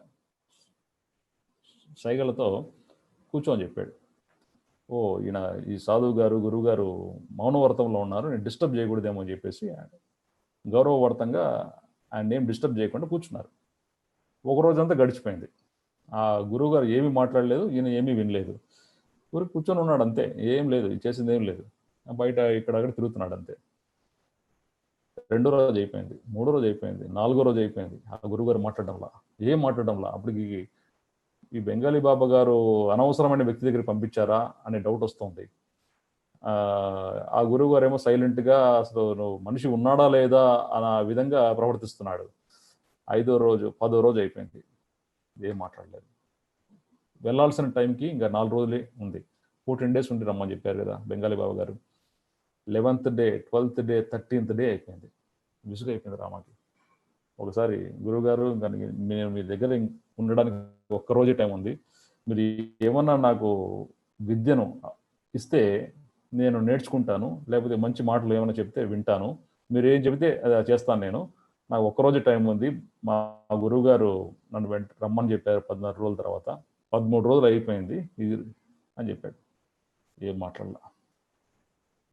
14th day morning early hours, ప్రాతకాలం టైంలో స్వామి రామన్ లేపాడు. లాస్ట్ డే, ఆ రోజు సాయంకాలం వెళ్ళిపోవాలన్నమాట. వెళ్ళిపోయిన తర్వాత బయటకు రమ్మన్నాడు. బయటకు వచ్చాడు. బయటకు వచ్చిన తర్వాత ఒక చెట్టు, దూరంగా ఉన్న చెట్టు చూపించేసి, ఆ చెట్టు చిటారు కొమ్మలో ఉన్న కొమ్మలు తీసుకొనిరా, పళ్ళు దొంకుందాం మన ఇద్దరం. ఆ చెట్టు చిగురు చెట్లు కొమ్మలు పళ్ళు దొంకడానికి చాలా అద్భుతంగా ఉంటాయి అని చెప్పేసి అన్నాడు. 14 రోజుల తర్వాత ఆ ఒక్క మాట అనేసరికి చాలా ఆనందపడిపోయాడు స్వామిరామ. అబ్బా, గురువు గారు ఏదో నాకు విద్య నేర్పిస్తున్నాడని చెప్పేసి, కుర్రాడు కదా, ఆగు మేఘాల మీద బ్రహ్మాండంగా పెద్ద చెట్టెక్కేశాడు. ఎక్కేసిన తర్వాత ఆయన చూపించిన పాయింట్లో ఆ చిగురు అంటే లేత కొమ్మలు పైన ఉంటాయి కదా, కింద ముదురు కొమ్మలు ఉంటాయి, పైకి వెళ్ళే కొద్దీ లేతగా అవుతాయి చెట్టు కొమ్మలు. ఆ పైకి వెళ్ళేసరికి చాలా పెద్ద ఒక తెనతొట్టు ఉంది, హనీ కోంబ్ ఉంది పెద్దది. ఆ హిమాలయన్ హనీ కోంబు చాలా డేంజరస్. హిమాలయన్ హనీ బీస్ ఒక్క బైట్తోనే మనిషిని చంపగలిగేంత విషం దాంట్లో ఉంటుందన్నమాట. చాలా భయంకరమైనవి. సో దాన్ని చూసి ఎంత స్పీడ్గా ఎక్కాడు, అంత స్పీడ్గా దిగిపోయేసి చాలా కోపంగా, ఏంటి గురువు గారిని చంపడానికి పంపించారా మీరు? అంత పెద్ద తొనతొట్ట ఉందని మీకు తెలియదా? నేను కొత్త ఈ ప్రదేశానికి, నన్ను ఈ రకంగా హింస పెడితే ఎలాగా అని అంటారు. అన్న తర్వాత అప్పుడు చూడు అని చెప్పేసి ఆ గురువు గారు చెట్టు ఎక్కేసి చిటారు కొమ్మ మీద వెళ్ళిపోయి 2 పుల్లలో తీసుకొని కిందికి దిగాడు. చూస్తున్నాడు స్వామిరామ కింద నుంచి. కాసేపు ఆ తేనెతట్టు ముందు నిలబడి ఏదో మాట్లాడినట్టుగా అనిపించింది. ఏం మాట్లాడాడో ఏం జరిగిందో తెలియడం లేదు. సో ఆయన ఎప్పుడైతే తీసుకొచ్చి పుల్లలు ఇచ్చాడో, నీకు పుల్ల నాకు పుల్ల అని చెప్పేసి అప్పుడు అడిగాడు, నువ్వు ఎలా మేనేజ్ చేశావు? అవేం నిన్ను కుట్టలేదా? నువ్వు దాన్ని కదిలించినట్టు కూడా అనిపించింది నాకు, నీకేం హాని చేయలేదా అని చెప్పేసి అడిగాడు స్వామిరామ. అనేసరికి అప్పుడు స్వామిరామ చెప్పాడు, నేను ఒక మంత్రం చెప్పించాను, ఆ మంత్రం పేరు అపి మంత్రము అంటాడు. అపి అంటే సంస్కృతంలో తేనెటీగ. ఈ తేనెటీగ మంత్రం ఏమైనా చెప్పడానికి ఆయన ఇంట్రెస్ట్ చూపిస్తున్నాడు అని చాలా ఆసక్తిగా వింటున్నాడు స్వామిరామ. అప్పుడు చెప్పాడు, అపిమంత్రం అంటే నేను ఆ తేనెటీగల దగ్గరికి వెళ్ళేసి, నేను మీకు హాని చెయ్యను, మీరు కూడా నాకు హాని చేయకండి, నేను చాలా మంచివాడిని, నేను వచ్చిన పర్పస్ ఏంటంటే ఆ పక్కన 2 కొమ్మలు తెంచుకొని వెళ్ళిపోతాను అంతే, నీకు మిమ్మల్ని ఏం డిస్టర్బ్ చేయను అని చెప్పేసి మామూలుగా నా భాషలో, హిందీ భాషలో చెప్పాను నేను అన్నాడు. కానీ ఇదే మాటలు నువ్వు చెబితే వినవే, నేను చెబితేనే వింటాయి, నీకు నాకు తేడా అదే అన్నాడు. మరి మీకు నాకు తేడా ఏంటి అని అడిగాడు. అప్పుడు ఆ గురువుగారు చెప్పాడు, నువ్వు వచ్చిన రోజు నుంచి ఈ రోజు 14వ రోజు వరకు నేను నీతో ఒక్క మాట కూడా మాట్లాడలేదు, మౌనంలో ఉన్నాను. మీ గురువు గారు నిన్ను నా దగ్గరికి పంపించడానికి కారణం కూడా అదే. నా దగ్గర నుంచి నువ్వు నేర్చుకోవాల్సిన అంశం మౌనము. బాహ్య మౌనమే కూడా కాదు, అంతర్మౌనం కూడా ఉండాలి. ఆ మౌనం యొక్క విశిష్టత, ప్రాముఖ్యత గురించి తెలుసుకోవడానికే మీ గురువు గారు నా దగ్గర పంపించాడు. నువ్వు దాన్ని యూజ్ చేసుకోవడం లేదు. మౌనంలో నేను ఉన్నప్పుడు నువ్వు మౌనంగా ఉండడానికి ప్రయత్నం చేయడం లేదు. నువ్వు అల్లరి చిల్లరి చేష్టలు నీ దగ్గర చాలా ఎక్కువ ఉన్నాయని చెప్పేసి మీ గురువు గారు నిన్ను స్థితంగా ఉంచడానికి, నిలకడగా ఉంచడానికి, నిశ్శబ్దంగా నిన్ను తయారు చేయడానికి నా దగ్గర పంపించాడు. కానీ నువ్వు 13 రోజులు వేస్ట్ చేసావు నీ టైంని. ప్రతి ఒక్కటి భాషా రూపంలో మనం వ్యక్తపరచాల్సిన అవసరం లేదు. మౌనంతో కూడా మనం సాధించేది చాలా ఉన్నాయి. గుర్తుపెట్టుకోండి, if speech is silver, silence is golden. అంతే కదా, స్పీచ్ ఇస్ సిల్వర్ అంటుంటాం. స్పీచ్ సిల్వర్ అయితే సైలెన్స్ ఏమవుతుంది? గోల్డ్ అవి తీరాలి. కాబట్టి ఈ బంగారుమయమైన మాటలు కాదు, బంగారమైన నిశ్శబ్దాన్ని నువ్వు గ్రహించాలని చెప్పేసి మీ గురువు గారు అందరికీ చెప్పారు. అయితే నిశ్శబ్దం, మనోనిశ్శబ్దం ఎప్పుడైతే మనం బాగా సంపాదిస్తామో, మనోనిశ్శబ్దంలో ఎప్పుడైతే మాస్టర్గా తయారవుతామో, మనం మాట్లాడే ప్రతి ఒక్క మాట మంత్రంలాగా పనిచేస్తుంది అని చెప్పేసి చెప్పారు. ఆ మంత్రమే అపిమంత్రం. అంటే నాకు తెలిసిన హిందీ భాషలో, నన్ను మీరు హాని చేయకండి, మిమ్మల్ని హాని చేయడానికి నేను రాలేదు, ఈ కొమ్మలు 2 తెంపుకొని వెళ్ళిపోతాను అని చెప్పేసి చెప్పాను. అవి విన్నాయి. ఎందుకు విన్నాయంటే నేను ఇన్ని రోజులు నిశ్శబ్దంలో ఉన్నాను. ఆ నిశ్శబ్దం నుంచి వెలువడే ప్రతి ఒక్క మాట మంత్రంలాగా పనిచేస్తుంది. ప్రత్యేకించి సంస్కృత శబ్దాలతో కాంప్లికేటెడ్గా ఉన్నటువంటి కొన్ని మంత్రాలు ఉచ్చరించడం వల్ల దానికి కెపాసిటీ ఏం పెరగదు, శక్తి ఏం పెరగదు. మామూలుగా మనం మాట్లాడుకుంటే మన మాటలు దాని వెనకాల ఉండే సంకల్పాలతోటి మనము భావ వ్యక్తీకరణ ఎంతైనా చేయొచ్చు, అవి మంత్రాల్లాగా పనిచేస్తాయని చెప్పేసి చెప్పడానికే మీ గురువు గారు నాది పంపించాడు. అది నీకు చెప్తున్నాను ఈరోజు అని చెప్పేసి నీకు ప్రాక్టికల్గా నీకు చూపించడానికి నేను మౌనంలోనే ఉన్నాను. కానీ నాకున్న ఆ ప్రాక్టికల్స్ నువ్వు అర్థం వేసుకుంటే పొజిషన్లో లేవు. ఇప్పటికైనా నువ్వు మౌనం యొక్క విశిష్టత నేర్చుకో, మౌనం యొక్క ప్రాముఖ్యత తెలుసుకో అని చెప్పేసి చెప్పాడు. అనభ్యాసే విషం విద్య. తెలుసుకున్న విషయాలు అభ్యాసంలోకి తీసుకురాకపోతే ఆ విద్య విషయంలోకి జరుగుతుంది, గుర్తుపెట్టుకోండి. అందుకే అభ్యాసంలో తీసుకురావాలి, ప్రయోగాత్మకంగా తయారు చేసుకోవాలి, ఆ మౌనం యొక్క గొప్పదనం తెలుసుకోవాలి. మౌనం అన్నది ఎలా ప్రాక్టీస్ చేయాలి? మౌనం వ్రతం అని చెప్పేసి వారంలో ఒక రోజు పెట్టుకొని 24 hours మాట్లాడకుండా ఉండడం ఒకటే కాదు పాయింట్. అక్కడ ప్రతిరోజు మౌనంలో ఉండడానికి ప్రయత్నం చేస్తూనే ఉండాలి. అంటే మనం అనవసరంగా మాట్లాడుతున్నామా లేదా? మాట్లాడడం లేదు, వెరీ గుడ్. అవసరమైన మాటలే మాట్లాడుతున్నాం. మినిమల్ మాటలు, తక్కువ మాటలతో ఎక్కువ పనులు ఎలా సాధించాలి, ఇవి నేర్చుకోవాలి మనం. అలాగే అంతర్మౌనం, మానసిక మౌనం. ఈ మానసిక మౌనంలో మాస్టర్స్ కావాలి. ఎలా కావాలి? ఒకదానికి ఒక లింక్ ఉంటుంది. ఆ స్థితికి సంబంధించిన చైతన్య స్థితిని సంపాదించడానికి ఏ విధంగా అయితే ధ్యానాభ్యాసం అవసరమో, ఉపవాసం అన్నది ధ్యానాభ్యాసానికి ఏ విధంగా ఉపకరిస్తుందో, అలాగే మౌనము, బహిర్మౌనము, అంతర్మౌనం కూడా మన చైతన్య స్థితికి చేరుకోవడానికి, మన చైతన్య కేంద్రానికి చేరుకోవడానికి, మన చైతన్య క్షేత్రానికి చేరుకోవడానికి ఎంతో ఉపయోగకారిగా తయారవుతుంది. అందుకే మహాఅగ్ని పురాణంలో కాయక వ్రతము, మనోవ్రతము అని చెప్పారు. ఈ మనోవ్రతం అన్నది చాలా చాలా ముఖ్యం. 4వది ఉంది. ఇప్పుడు మనం తెలుసుకున్న స్థితి, ఉపవాసము, మౌనం కూడా తెలుసుకున్నాం. ఇక్కడ తెలుసుకోవాల్సిన ఇంకో అంశం అంటే కొత్త అంశం ఏం కాదు, ఎంఫసైజ్ చేయాల్సిన అంశం ఏంటంటే, మనం ఏదైతే గొప్పది అనుకుంటామో, శ్రేష్టంగా అని తలుస్తామో, అదే మనం అయి తీరుతాం. ఇది చాలా గొప్ప విషయాలు, చాలా శ్రేష్టమైన విషయాలు. ఇవి మనం అర్థం చేసుకుంటే అది మనం అవుతాము. అది గుర్తుపెట్టుకోండి, మర్చిపోకండి పాయింట్. సో 4వది వచ్చేసి బ్రహ్మచర్యము. బ్రహ్మచర్యం అంటే ఏంటి? చాలా మంది బ్రహ్మచర్యం అంటే బ్రహ్మచారిగా ఉండడమా అని అనుకుంటుంటారు. బ్రహ్మచారి అంటే పెళ్లి చేసుకోకుండా, లేకపోతే ఈ సంభోగమైన కార్యక్రమాల్లో నుంచి దూరంగా ఉండడం అన్నది అని అనుకుంటుంటారు బ్రహ్మచారిత్వం అంటే. బ్రహ్మ అంటే చైతన్యం అని అర్థం. బ్రహ్మ అంటే చైతన్యం, చర్య అంటే పనులు. అంటే చైతన్య స్థితి నుంచి మన పనులన్నీ జరగాలి అన్నది బ్రహ్మచర్యం అంటే. అంటే ప్రతి క్షణము, ప్రతి నిమిషం, ప్రతిరోజు కూడా మనము ఈ చైతన్య స్థితిలో నుంచే మనం మాట్లాడాలి, చైతన్య స్థితి నుంచే వినాలి, ఆ చైతన్య స్థితి నుంచి అన్ని పనులు చేయాలి. మన కార్ డ్రైవింగ్ కానివ్వండి, లేకపోతే నడక కానివ్వండి, లేకపోతే మన వృత్తుల్లో రకరకాల పనులు కానివ్వండి, అవన్నీ కూడా ఆ సంపూర్ణమైన చైతన్య స్థితి నుంచే రావాలి. అందుకే విష్ణువు క్షీరసాగరంలో పడుకొని ఉంటాడు. ఆ విష్ణువు యొక్క నాభి ప్రాంతం నుంచి ఈ కమలం బయటకు వస్తుంది. పద్మనాభుడు అంటారు అందుకే అని. ఆ కమలం పైన ఉన్న వ్యక్తే బ్రహ్మ అంటే చైతన్యం. అంటే చైతన్యాన్ని యొక్క కేంద్రం ఎక్కడి నుంచి? మన నాభి కేంద్రమే మన చైతన్య కేంద్రం అంటే, ఇంకోటి కాదు అక్కడ. అండ్ ఈ నాభిలో ఏముంది అసలు? ఏం లేదు అక్కడ, స్పేస్ ఉంది అంతే. మన మైండ్ ఎప్పుడైతే మన నాభి క్రింద ఈ హారక్షేత్రంలో పెడతామో, హిరణ్య గర్భక్షేత్రంలో పెడతామో, మన మనోవికల్పాలన్నీ పూర్తిగా తగ్గిపోయేసి ఈ హెడ్ తర్వాత ఈ హార్ట్ రెండు కలిసి హారక్షేత్రంలో నిలకడగా స్థితంగా తయారవుతాయి. ఆ స్థితినే సమాన స్థితి అని తెలుసుకున్నాం. ప్రాణ ఆపాన అంటే ఆపాన అన్నది ఎప్పుడైతే ప్రాణంగా తయారవుతుందో, ఆ ప్రాణ ఆపాన యొక్క కలయిక స్థితినే సమాన స్థితి అంటుంటాం. ఆ సమాన స్థితి ఈ చైతన్య కేంద్రం, హారక్షేత్రం అంటే అదే హిరణ్య గర్భం అంటే. అక్కడి నుంచి వచ్చిన కమలంలో నుంచి పుట్టిన వ్యక్తే బ్రహ్మ అంటే.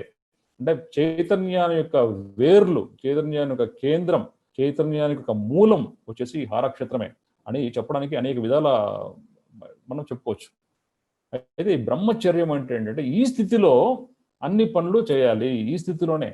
అందుకే ఆదిశంకరాచార్యులు వాళ్ళు ఏం చెప్పారంటే, యోగరతో వా భోగరతో వా సంగరతో వా సంగ విహీన యస్య బ్రహ్మణి రమతే చిత్తం నందతి నందతి నందత్యేవ అని చెప్పాడు. యోగరతో వా భోగరతం, యోగివిక లేకపోతే భోగివిక, నో ప్రాబ్లం. సంగరతో వా సంఘ విహీన, సంఘంలో మంచి స్టేటస్ లో ఉన్నవాడైనా పర్వాలేదు. సంఘ విహీనుడుగా అంటే సంఘంలో వీడు చెడ్డవాడు అని ముద్రపడినా పర్వాలేదు. యస్య బ్రహ్మని రమతే చిత్తం, ఎవడి చిత్తం అయితే బ్రహ్మం అంటే చైతన్య స్థితిలో ఉంటుందో, ఎవడి మైండ్ అయితే ఈ చైతన్య స్థితిలో ఉండిపోతుందో వాడికి ఒక్కడికే నందతి నందతి నందతి ఏవ, ఆనందం ఆనందం ఆనందంగా ఉంటుంది. అంత గొప్ప చెప్పాడు. యోగరతో వా భోగరతో వా సంగరతో వా సంగ విహీన యస్య బ్రహ్మని రమతే చిత్తం నందతి నందతి నందత్యవ. అంటే మన చిత్తము మైండ్ అన్నది ఎప్పుడు కూడా ఈ చైతన్య కేంద్రంలోనే ఉండగలగాలి. అది ఎప్పుడు ప్రయత్నం చేస్తూనే ఉండాలి. ఎప్పుడైతే మనం వికల్పాలకి గురి అయ్యి ఈ సోషల్ రియాలిటీలో ఉన్న రకరకాల ఆకర్షణ శక్తులకు లోనయ్యేసి, ఈ మాయకు లోనేసి మనల్ని మనం కోల్పోతూ ఉంటామో, తిరిగి మళ్ళీ ఆ నిశ్శబ్ద క్షేత్రానికి తిరిగి మళ్ళీ ఎన్నిసార్లు మనం డివేట్ అవుతే అన్నిసార్లు తిరిగి మన నిశ్శబ్ద క్షేత్రానికి, మన చైతన్య కేంద్రానికి ప్రయాణం చేస్తూనే ఉండాలి, చేస్తూనే ఉండాలి, చేస్తూనే ఉండాలి. ఇది నిరంతర అభ్యాసం, గుర్తుపెట్టుకోండి. అందుకే నేను చాలాసార్లు చెప్తూనే ఉన్నాను, ధ్యానం అంటే ఒక గంట సేపు చేసే పని కాదు. పని కాదు అసలు. 24/7 ప్రతి క్షణము ప్రాపంచిక జీవితము, ఆధ్యాత్మిక జీవితం రెండు వేరు కాదు. ఈ రెండు జీవితాల మధ్య వారధిని డిస్ట్రాయ్ చేయడమే నిజమైన ఆధ్యాత్మిక జీవితము. అదే ఈ సాధన రహస్యంలో భాగము. బ్రహ్మచర్యం భాగం అంటే అదే. బ్రహ్మ సమస్థ అంటుంటాం. బ్రహ్మ సమస్థ అంటే ఎప్పుడైతే మనం బ్రహ్మ చైతన్యం నుంచి అన్ని పనులు చేస్తామో అదే కరెక్ట్ అని చెప్పారు. బ్రహ్మ సమాధిన అంటుంటారు. అంటే ఆ బ్రహ్మ చైతన్య స్థితిలో ఎప్పుడైతే మనం ఉంటామో సమాధానం పొందిన స్థితి మనకు వస్తుంది. అంటే బ్రహ్మ సమాధిన అంటే అదే. అందుకే ఒకసారి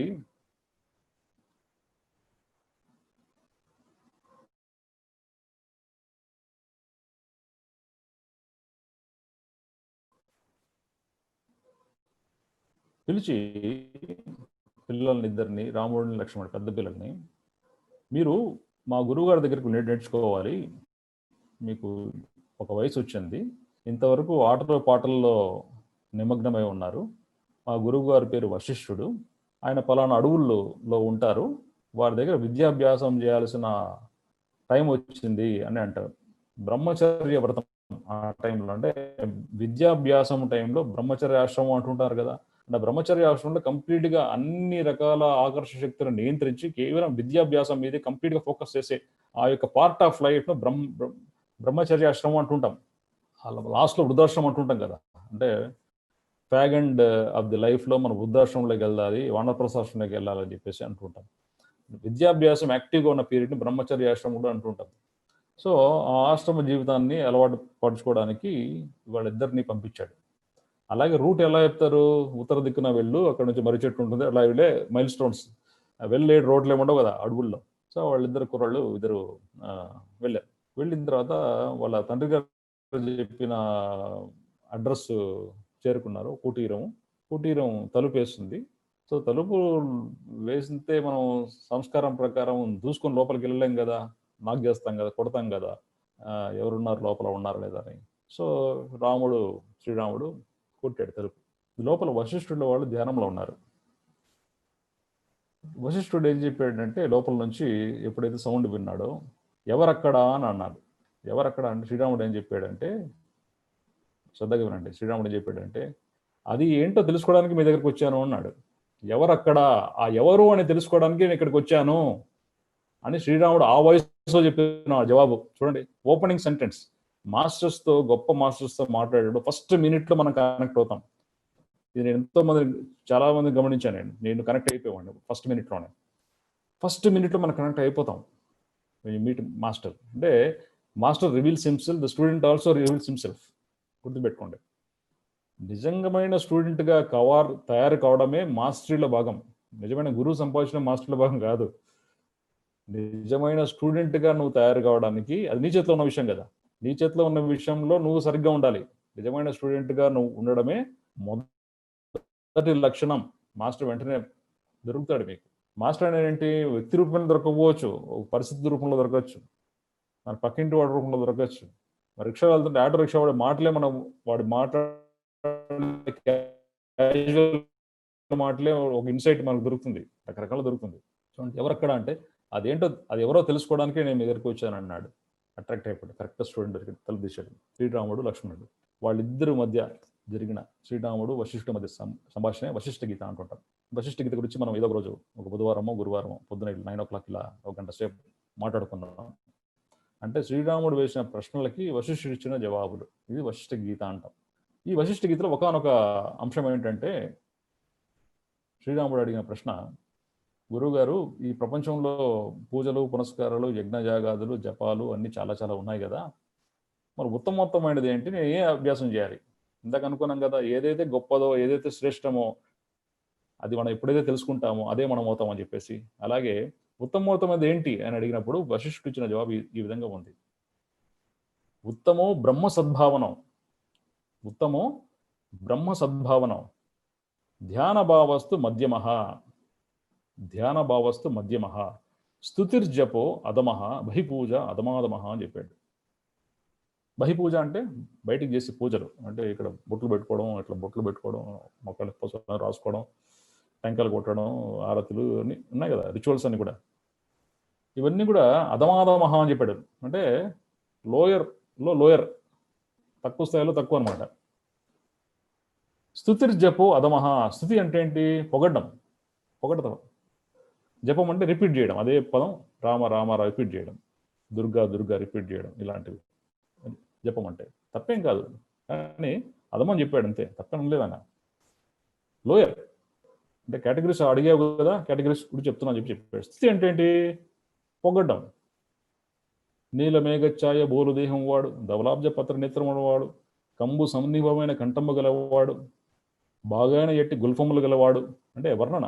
అంటే నీళ్ళ రంగంలో మెరిసిపోతున్నాడు శ్రీరాముడు అని చెప్పి చెప్పడం, బాణాలు బాగా వేస్తాడని వర్ణన, చాలా హైట్ ఉంటాడు, దీర్ఘ బాహుల వాడు అని చెప్పి వర్ణన. ఇవన్నీ చేయడం అన్నది అధమస్థాయి అని చెప్పాడు. జపం కూడా అధమస్థాయి అని చెప్పాడు. ధ్యానం కూడా ఉత్తమోత్తం అనలేదైనా. ధ్యాన భావస్తు మధ్యమః, మాధ్యమిక దశనే ధ్యానం కూడా. నువ్వు ధ్యానాభ్యాసం ఏదైతే అనుకుంటున్నావో ఉత్తమోత్తం కూడా కాదు అది, ఇంకా మాధ్యమిక దశే. ఉత్తమో బ్రహ్మ సద్భావనో, బ్రహ్మ సద్భావన అనేది అన్నిటికంటే ఉత్తమం అని చెప్పాడు. బ్రహ్మ సద్భావన అంటే ఏంటి? చైతన్య స్థితిలో ప్రతి ఒక్క పనిని చేయడమే బ్రహ్మ సద్భావన. అంటే సద్భావన అంటే ట్రూత్, అదే మన ధనం, అదే మన భావన అయి ఉండాలి. మూల చైతన్యం ఎక్కడుంది? మన ఉదర క్షేత్రంలో, హారక్షేత్రం ఉంటుంది. ఈ స్థితిలో మైండ్ని పెట్టేసి కంప్లీట్గా అంతర్ముఖంగా ఉండి మనం చేసే ప్రతి ఒక్క పని ఆ స్థితిలో నుంచి ఎప్పుడైతే చేస్తామో అది బ్రహ్మ సద్భావన అని చెప్పాడు. దాన్ని బ్రహ్మచర్యము అని అంటున్నాం. అంటే బ్రహ్మ అంటే చైతన్య స్థితి. ఆ చైతన్య స్థితిలో నుంచి అన్ని పనులు ఎప్పుడైతే మనం చేయగలుగుతామో అప్పుడు ఆ చైతన్య స్థితే మనం అవుతాం. ఏదైతే గొప్పదో ఏదైతే శ్రేష్టమో అది ఎప్పుడైతే తెలుసుకుంటామో అదే మనం అయి తీరుతాం. ఇది ఫ్యాక్ట్. ఇప్పుడు మనం స్థితి తెలుసుకుందాం, ఉపవాసం తెలుసుకుందాం, మౌనం గురించి తెలుసుకున్నాం. బ్రహ్మచర్యం అంటే ధ్యానేతర స్థితి, ధ్యానేతర సమయం. ధ్యానం చేయకుండా ఇప్పుడు మాట్లాడుతున్నాను, మీరు వింటున్నారు. ఇది ధ్యానేతర సమయం. ఈ సమయంలో ఈ చైతన్య స్థితి నుంచి నేను నా మాటలు రావాలి, చైతన్య స్థితి నుంచి మీరు శ్రవణం చేయాలి, అంతర్శ్రవణం చేయాలి. ఇది కరెక్ట్, ఇది ఒకటే కరెక్ట్, ఇంకేది కరెక్ట్ కాదు. ఏదైనా పని చేసినప్పుడు సంపూర్ణంగా దాని మీద దృష్టి పెట్టడం కరెక్ట్. ఇది అభ్యాసంలోకి రావాలి. ఆ అభ్యాసం ఎప్పుడైతే అదే మనం అవుతాం, అదే సాధన అంటే, అదే సత్ అంటే, అదే మన ధనం అవుతుంది. సాధన అంటే సత్యం అన్నది మన ధనంగా ఎప్పుడైతే మలుచుకుంటామో దాన్ని సాధన అంటాం. ఇప్పుడు 4 సత్యాలు తెలుసుకున్నాం, 4 సాధన రహస్యాలు తెలుసుకున్నాం. స్థితి, ఉపవాసము, మౌనము, బ్రహ్మచర్యం. ఇంకోటి ఉంది అంటే చివరగా మాట్లాడుతున్నాం కాబట్టి అది తక్కువ స్థాయి అని చెప్పడానికి లేదు. మనం ఏదో ఒక దాంట్లో మొదలు పెట్టాలి కాబట్టి లాస్ట్ ఇది పెట్టుకున్నాం అంతే. ఇదంతా రౌండ్లో ఉన్నప్పుడు ఏమవుద్ది? ఎక్కడి నుంచి మొదలు పెడితే అది ఫస్ట్ అవుద్ది, అంతే కదా. పైన కింద పాయింట్ కాదు ఇక్కడ, సర్కిల్. చూస్తే నిద్ర కూడా సరిగ్గా ఉండాలని చెప్పేసి చెప్పారు పెద్దలు. నిద్ర అంటే ఏంటి? చాలా మంది నిద్రపోవడం రాదు, చిన్న పిల్లలకి తప్ప. చిన్న పిల్లలకి, జంతువులకి, తర్వాత యోగులకి తప్ప నిద్రపోవడం అనేది ఎవరికి రాదు. ఎందుకంటే నిద్రపోవడం అంటే ఏం చేస్తుంటాము? మన శరీరాన్ని తీసుకొచ్చి 60 కిలోలో 100 కిలోల శరీరాన్ని తీసుకొచ్చి బెడ్ మీద పడుకోబెడతాం దాన్ని, అంతే. ఏం జరుగుతుందో మనకు తెలియదు తర్వాత. ఆ నిద్రలో మన కాన్షియస్ స్టేట్ ఏ విధంగా ఉందో మనకు తెలియదు. దాన్ని ఏమేమి ఆలోచిస్తున్నాం మనకు సరిగ్గా అర్థం కావు. రకరకాల కలలు అవి వస్తుంటాయి. పొద్దున అయిపోయేసరికి కొంతమంది ఫ్రెష్‌గా ఉంటుంది. కొంతమందికి ఫ్రెష్‌గా ఉండదు. కొంతమంది టైమ్ ఫ్రేమ్ ప్రకారం జీవించేవాళ్ళు, మార్నింగ్ వాక్ కోసం లేసేవాళ్ళు. వాళ్ళ జీవితం నిద్ర ఎట్లా ఉన్నా గానీ, ఆ టైంకి లేసి వాళ్ళ పనులు చేసుకుంటుంటారు. లేని వాళ్ళు వాళ్ళ ఇష్టం వచ్చిన ప్రకారంగా వాళ్ళు లేసి వాళ్ళు పనులు చేస్తుంటారు. నిద్ర అన్నది చాలా చాలా ముఖ్యం. అందుకే మన చైతన్య స్థితిలో ముఖ్యంగా జాగరూక స్థితి, స్వప్న స్థితి, సుషుప్త స్థితి, తురియ స్థితి అని అంటుంటాం. మనం తెలుసుకున్నాం నా ముందు టాక్స్‌లో కూడా వీటి గురించి చాలా విశేషంగా నేను చెప్పడం జరిగింది. ఈ 4 స్థితుల గురించి. మళ్ళీ ఈ ఈ చైతన్య స్థితి, ఈ 4 స్థితుల గురించి సెపరేట్‌గా మనం ఏదన్నా ఒక టాక్‌లో చెప్పుకోవడానికి ప్రయత్నం చేద్దాం. అయితే ఈరోజు మనం తెలుసుకోవాల్సిన పని ఏంటంటే సుషుప్త స్థితి. అంటే ఏంటి? అది జాగరూక స్థితి కాదు. అలాగా స్వప్నిక స్థితి కాదు. సుషుప్త స్థితి డిఫరెంట్. మామూలుగా సైంటిఫిక్ వర్డ్స్‌లో మనం మాట్లాడుకోవాలనుకుంటే నిద్రలో 2 కేటగరీస్ ఉంటాయి. REM sleep, non REM sleep అని చెప్పేసి. రెమ్ స్లీప్ అంటే ఏంటి? ర్యాపిడ్ ఐ మూవ్‌మెంట్ స్లీప్ అంటే అదొక కేటగరీ. నాన్ రెమ్ స్లీప్ అనేది ఇంకో కేటగరీ. ఆ రెమ్ స్లీప్ అనేది ప్రతి 90 నిమిషాలకు వస్తుంటుంది. 90 క్షణాల పాటు ఉంటుంది అది. ఆ 90 క్షణాల పాటు సంపూర్ణమైన రిలాక్సేషన్ బాడీకి వస్తుంది. మనం రకరకాల ఆలోచనలతో నిద్రపోవడానికి ఉపక్రమించామనుకోండి, ఈ రెమ్ స్లీప్ యొక్క డ్యూరేషన్ ఉండదు. అసలు రెమ్ స్లీప్ రాకపోవచ్చు కూడా. ఆ రిలాక్సేషన్ ఏంటంటే మన శరీరంలో ప్రతి ఒక్క కండరము 100% రిలాక్స్ అయిపోతుంది. శ్వాస 100% మన అబ్డామిన్ ద్వారా జరుగుతుంది. ఉదర భాగంలో జరుగుతుంది. మామూలుగా శ్వాస తీసుకోవడం చాలా మందికి 99.9% పీపుల్‌కి ఆ శ్వాస ఎర్రాటిక్‌గా తయారైంది. అంటే వికల్పంగా తయారైంది. సరిగ్గా రాదు శ్వాస తీసుకోవడం. మర్చిపోయారు శ్వాస ఎలా తీసుకోవాలి కూడా. చిన్న పిల్లలు, జంతువులు, యోగులు తప్ప శ్వాస తీసుకోవడం ఏ మనిషికి రాదు. మర్చిపోయారు. తిరిగి ప్రాపర్‌గా శ్వాస తీసుకోవడం అనేది మనం నేర్చుకోవాలి. అదొక అభ్యాసం. శ్వాస అభ్యాసం. శ్వాస విద్య అవుతుంది ఇప్పుడు. ఆ రెమ్ స్లీప్‌లో ఆటోమేటిక్‌గా అప్రయత్నంగా ఎటువంటి ప్రయత్నం లేకుండా ఈ అబ్డామిన్ ద్వారా మనం బ్రీత్ తీసుకోవడం అనేది జరుగుతుంది. హారా ద్వారా బ్రీత్ తీసుకోవడం అనేది జరుగుతుంది. ఆ 90 క్షణాల పాటు ఏదైతే శక్తి ప్రవాహం జరుగుతుందో అది నిద్రకు దారితీస్తుంది. మంచి నిద్ర, గాఢమైన నిద్ర. ఆ నిద్ర కేవలం ఈ 3 కేటగిరీస్ పీపుల్‌కి మాత్రమే తెలుస్తుంది. ఎవరు? చిన్నపిల్లలు, జంతువులు, యోగులు. వీళ్ళకి బాగా తెలుసు. శ్వాస తీసుకోవడం వాళ్ళకి బాగా తెలుసు. నిద్రపోవడం కూడా వాళ్ళకే తెలుసు. జాగృత అవస్థలో ఎంత జాగరూక స్థితిలో, ఎంత వేక్‌ఫుల్ కాన్షియస్‌నెస్‌లో మనం ఉంటున్నామో దానికి అనుగుణంగా మన నిద్రాస్థితి ఉంటుంది అన్నది కరెక్ట్. జాగరూక స్థితిలో అనేక ఆలోచనలు, విపరీతంగా ఆలోచనలు, సరిగాని ఆలోచనలతో మనం ఎప్పుడైతే జీవిస్తూ ఉంటామో మన నిద్రాస్థితి కూడా అదే విధంగా అసంపూర్ణంగా, అస్తవ్యస్తంగా ఉంటుంది. జాగరూక స్థితిలో చాలా జాగరూకతతో ఎప్పుడైతే ఉంటామో నిద్రాస్థితిలో అంత గాఢమైన నిద్రకి మనం వెళ్తాము. అందుకే చిన్నపిల్లలు అంత అద్భుతంగా నిద్రపోతుంటారు. చిన్నపిల్లల్ని గమనించండి, రాత్రి ఒక చోట పడుకుంటే పొద్దున ఇంకో చోట లేస్తుంటాడు వాడు. లివింగ్ రూమ్‌లో సోఫాలో అట్లా పడుకుంటాడు వాడు. పొద్దున లేసి బెడ్‌రూమ్‌లో లేసి కూర్చుంటాడు వాడు. ప్రతిరోజు ఆశ్చర్యమే. నేను పొద్దున రాత్రి ఎక్కడ పడుకున్నాను, పొద్దున ఎక్కడ నుంచి లేస్తున్నాను. అంత ఆశ్చర్యమే వాడికి. అంత వండర్‌మెంట్. పెద్దలు వాడు పడుకున్న పాపం నిద్రే రాదు. కాబట్టి ఆశ్చర్యం ఏం లేదు. కాబట్టి ఇక్కడ ఏంటంటే నిద్రావస్థలో నిద్రను ఏ విధంగా మనము చైతన్య స్థితిలోకి మలుచుకోవాలి అనే కోణంలో మనం ఆలోచన మొదలుపెడితే కొన్ని విషయాలు అర్థమవుతాయి. నిద్రను మనం రకరకాల ఇన్వెన్షన్స్‌కి, డిస్కవరీస్‌కి వాడుకోవచ్చు. రకరకాల ప్రయోగాలకు వాడుకోవచ్చు. మన నిద్రా స్థితి అద్భుతంగా ఉందనుకోండి, పొద్దున ఉన్నటువంటి జాగరూక స్థితి కూడా చాలా అత్యద్భుతంగా తయారవుతుంది. ఈ సైంటిస్టులు అనేవాళ్ళు యోగులతో సమానం ఆల్మోస్ట్. అందుకే చాలా ఇన్వెన్షన్స్, ఆవిష్కరణలు, డిస్కవరీస్ ఇవన్నీ నిద్రలో జరిగాయి చాలా మందికి. ఉదాహరణకి జేమ్స్ వాట్సన్ ఉన్నాడు. జేమ్స్ వాట్సన్ అంటే మీకు తెలిసే ఉంటుంది. డిఎన్ఏ స్ట్రక్చర్ కనిపెట్టాడు. గొప్ప శాస్త్రజ్ఞుడు ఆయన.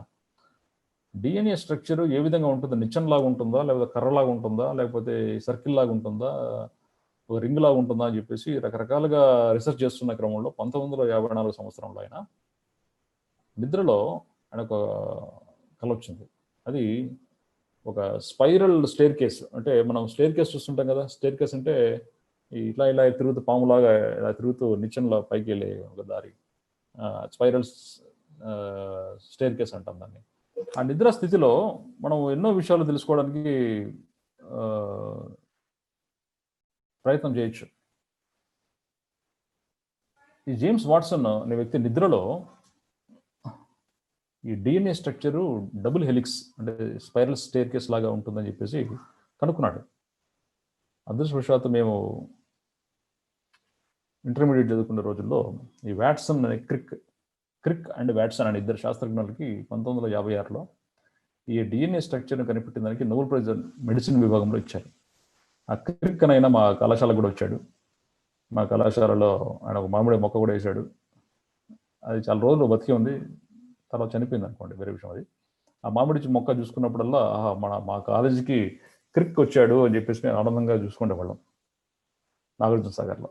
వాట్సన్ డిఎన్ఏని కనిపెట్టడానికి ఏకైక కారణం నిద్రాస్థితి. అంటే జాగరూక స్థితిలో ఎంత అద్భుతంగా పడుకొని నిద్రపోతామో మన ఆలోచన ధోరణులు లేకపోతే ఆలోచన వికల్పాలు పూర్తిగా దూరం వేసి కనెక్ట్ కావాల్సిన పరిస్థితులకి, కనెక్ట్ కావాల్సిన విషయాలకి మనం కనెక్ట్ అవుతూ ఉండగలుగుతాం. దాన్ని నిద్రావస్థ స్థితి అంటాం. ఇంకా ఎగ్జాంపుల్, మన భారతదేశంలో శ్రీనివాస రామానుజం అని చెప్పి గొప్ప శాస్త్రజ్ఞుడు ఉన్నాడు. మ్యాథమెటిక్స్లో నిష్ణాతుడు. ఎన్నో ఫార్ములాస్, ఎంతో క్లిష్టమైన గణిత శాస్త్ర సమస్యలను ఆయన చాలా ఈజీగా సాల్వ్ చేసేవాడు. ఆయన పెద్దగా విశ్వవిద్యాలయంలో చదువుకున్న వ్యక్తి కాదు, కానీ ఎలా సాల్వ్ చేయగలిగాడు అని అడిగినప్పుడు ఆయన చెప్పిన సమాధానం ఏంటంటే, నిద్రలో నాకు ఒక రెడ్ స్క్రీన్ కనపడుతుంది. రెడ్ స్క్రీన్ అంటే మన రక్తం ఏ కలర్లో ఉంటుందో అంత ఎరుపు రంగులో స్క్రీన్ కనపడుతుంటుంది. ఆ స్క్రీన్లో వచ్చి రాస్తుంటుంది మ్యాథమెటికల్ ఫార్ములాస్ అని నేను చూస్తూ ఉంటానని చెప్పేసి అనేవాడు. చూడండి, అంటే ఆయన లెర్నింగ్ అంతా కూడా నిద్రలో జరుగుతుంది. ఆయన కనెక్షన్ అంతా కూడా సత్యంతో జరగాల్సిన కనెక్షన్ అంతా నిద్రలో జరుగుతుంది. అక్కడ ఆ ఫార్ములాస్ను పొద్దున వచ్చి ఆయన అనలైజ్ చేసుకొని ప్రజెంట్ చేసేవాడు. అట్లా 4000 ఫార్ములాలు అని తక్కువ. ఆయన బతికింది ఐ థింక్ ఓన్లీ 32 years ఎంతో బతికాడు అనుకుంటాను, కరెక్ట్గా చెప్పలేను నేను. చాలా పిన్న వయసులో చనిపోయాడు, వేరే విషయం. బట్ 4000 ఫార్ములాస్ అతను ప్రత్యేకంగా ఏ గురువు గారి దగ్గర శిష్యరికం చేయకుండా, ఏ విశ్వవిద్యాలయం వెళ్లకుండా ఎలా చెప్పగలిగాడు? రెడ్ స్క్రీన్ ఏంటి, ఆ స్క్రీన్ మీద చేత రాయడం ఏంటి? How is possible? How you can explain all these things? అంటే నిద్రాస్థితిని మనం ఒక సాధనా స్థితిగా మలుచుకోవడానికి ఎంతో పనికొస్తుంది. ఇంకో చిన్న ఎగ్జాంపుల్, మనం గూగుల్ వాడుతున్నాం కదా. అసలు గూగుల్ అనే పదానికి అర్థం ఏంటి? ఒకటి నెంబర్ తర్వాత 100 సున్నాలు పెడతాము, ఆ నెంబర్ని గూగుల్ అంటాం. ఇప్పుడు 2 సున్నాలు పెడితే 100, 3 సున్నాలు పెడితే 1000 కదా. అట్లా 100 సున్నాలు పెడితే ఆ నెంబర్ని గూగుల్ అంటాం. అంటే అంత ఇన్ఫర్మేషన్ మన దగ్గర ఉందని చెప్పడానికి ఆ గూగుల్ అని పేరు పెట్టాడు లారీ పేజ్, ఫౌండర్. ఆ లారీ పేజ్కి స్టాన్ఫోర్డ్ యూనివర్సిటీలో సీట్ వస్తుందని చెప్పేసి కల వచ్చిందట. అంటే అనుకునేవాడట. కానీ అంత గొప్ప యూనివర్సిటీలో నాకు సీట్ ఎట్లా వస్తుంది, నేను మామూలు స్థాయి స్టూడెంట్ని కదా అని అనుకునే క్రమంలో నిద్రలో ఒకసారి నాకున్న డేటానంతా కూడా పాత కంప్యూటర్లని తీసుకుని పాత కంప్యూటర్ హార్డ్ డిస్క్లో స్టోర్ చేసి మొదలు చేస్తానన్నట్టుగా ఒక విజన్ వచ్చింది. వెంటనే లేచి కూర్చొని రాత్రికి రాత్రి పాత కంప్యూటర్స్ అని తీసుకొని ఆ ఇన్ఫర్మేషన్ అంతా స్టోర్ చేసి పెట్టడం మొదలుపెట్టాడు. ఆ రకంగా మన గూగుల్ అనే ఒక యాప్ ఈరోజు వచ్చింది. జస్ట్ బికాస్ ఆఫ్ నిద్రలో వచ్చిన ఒక సింపుల్ ఐడియా, అంతే. అట్లా ఎన్నో ఎగ్జాంపుల్స్ మనం చెప్పుకోవచ్చు. నీల్స్ బోర్ అటామిక్ స్ట్రక్చర్ కనిపెట్టాడు. అటామిక్ స్ట్రక్చర్ అంటే ఏంటి? సెంటర్లో న్యూక్లియస్ ఉంటుంది, న్యూట్రాన్స్ ఉంటాయి, దాని చుట్టూ ఎలక్ట్రాన్స్ పరిభ్రమిస్తుంటాయని చెప్పేసి అటామిక్ స్ట్రక్చర్. అంటే ఏంటి? సూర్యుడు చుట్టూ గ్రహాలు ఏ విధంగా అయితే తిరుగుతుంటాయో ఈ న్యూక్లియస్ చుట్టూ కూడా ఈ ఎలక్ట్రాన్స్ తిరుగుతుంటాయి అనే కాన్సెప్ట్ నుంచి, ఆ నిద్రలో వచ్చిన విజన్ నుంచి ఆయన అటామిక్ స్ట్రక్చర్ అనే థియరీని ప్రవేశపెట్టడం. ఇలా మనం చెప్పుకోవడానికి ఎన్నో ఎగ్జాంపుల్స్ ఉన్నాయి, ఎన్నెన్నో ఎగ్జాంపుల్స్. మీరు ఏ శాస్త్రజ్ఞైనా అడిగి చూడండి, ఇలాంటి ఎగ్జాంపుల్స్ ఎన్ని చెప్తారో. మనం సాధన రహస్యాల్లో భాగంగా ఈరోజు అనేక సార్లు ఈరోజు టెక్నికల్గా చాలా సమస్యలు వచ్చాయి. నా స్పీచ్ కూడా చాలా ఇంటరప్ట్ అవుతూ వచ్చింది. ఈ మాటలు ఎలా ఉంటాయంటే, ఇవన్నీ కూడా స్ట్రక్చర్డ్ టాక్ కాదు. స్ట్రక్చర్డ్ టాక్ అంటే గ్రాస్గా నేను చెప్పాల్సిన అంశాలు నా మైండ్లో ఉన్నప్పటికీ నేను ఎలా చెబుతాను, ఏం చెబుతాను, ఎలా ప్రజెంట్ చేస్తాను అన్న విషయం ప్రతిరోజు ప్రతిసారి నాకు ఒక కొత్తగా థ్రిల్లింగ్గా ఉంటుంది. ఇటువంటి టెక్నికల్ సమస్యలు మధ్య మధ్యలో వస్తున్నప్పుడు ఇబ్బందికరంగా ఉంటుంది. ఏం చేద్దాం, దీనికి తగినట్టుగా నేను అడ్జస్ట్ కావాలి. ఏమైనప్పటికీ ఈరోజు మనము సాధన రహస్యాలు గురించి చాలా తెలుసుకున్నాం. దీన్ని ఒకసారి సమ్మరైజ్ చేయడానికి ప్రయత్నం చేద్దాం.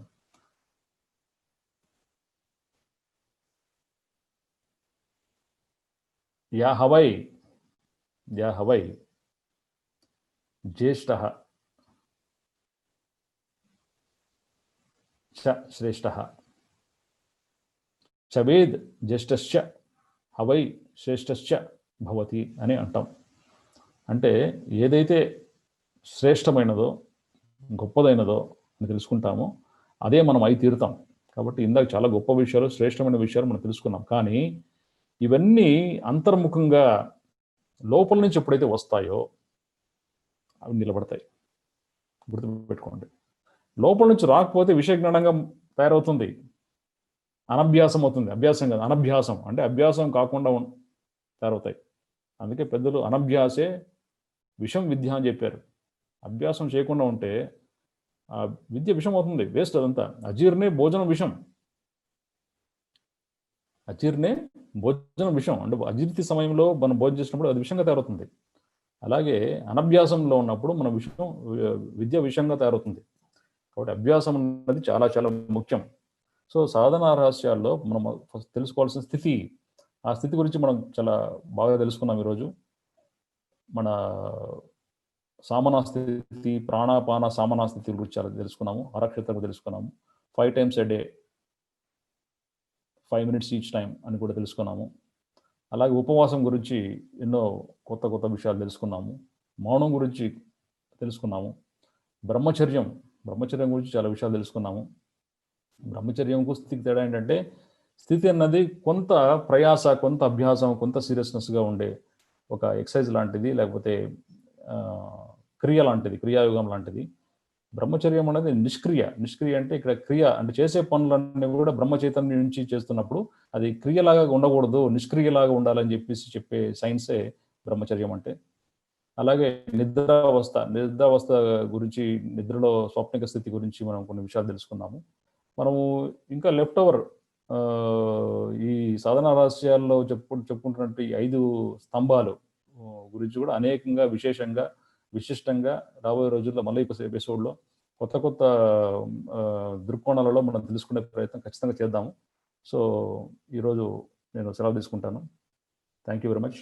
అండ్ ప్రత్యేకించి నేను చెప్పేది ఏంటంటే, అభ్యాసంలోకి తీసుకురావడానికి ప్రయత్నం చేయండి.